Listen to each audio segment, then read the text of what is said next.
ایک صحابی ہے، یا رسول اللہ تنگی ہے رزق کی، کوئی وظیفہ بتائیں۔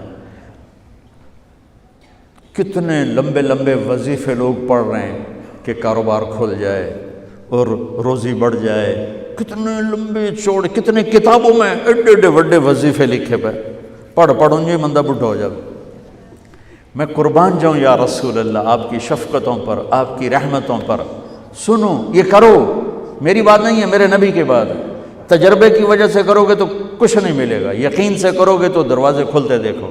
کہ یا رسول اللہ ارید ان یوسع علی رزقی، میں چاہتا ہوں میری روزی کھل جائے۔ تو آپ نے کہا ادم علی الطہارہ یوسع علیک رزقک، تو باوضو رہا کر تیرا رزق کھل جائے۔ کوئی زور لگتا ہے وضو؟ تمہارے ہاں تو سردی ہوتی ہی کوئی نہیں کہ بھئی ٹھنڈا پانی ہے کیسے وضو، یہ تو ہمارے لیے مسئلہ ہے کہ بھئی ٹھنڈا پانی ہے کیسے وضو کرو۔ وہ ہمارے گاؤں کا مراسی مجھے مل گیا، میں نے کہا چل نماز پڑھے گی، نہیں جی میاں جی سردی بڑی، نہ لے جاؤں سردی بڑی، مراسیوں کو سردی زیادہ لگتی ہے۔ میں کہا نہیں آج تک نماز پڑھا کے چھڑنا ہے۔ میں اس کو لے کے جب وہ ٹوٹی پہ بیٹھا نا، جو ہی ہاتھ پہ پائیں، اوہ حالے ہو ٹھنڈا پانی، اوہ حالے ہو ٹھنڈا پانی۔ تمہارے لیے تو یہ مسئلہ بھی نہیں کہ ٹھنڈا پانی۔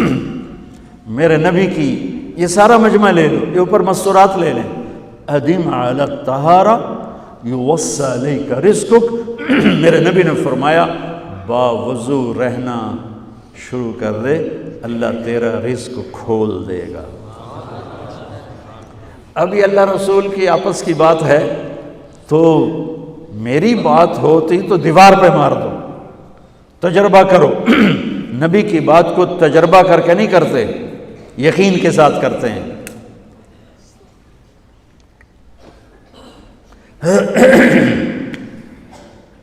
ادم علی الطہارہ یوسع علیک رزقک، باوضو رہا کر۔ اچھا باوضو رہنے کے اور فائدے، اللہ پیار کرتا ہے، شیطان ڈرتا ہے، اور وضو ہوگا تو نماز آپ ہی پڑھی جائے گی، چلو یار وضو ہے 4 فرض ہی پڑھ لو گی۔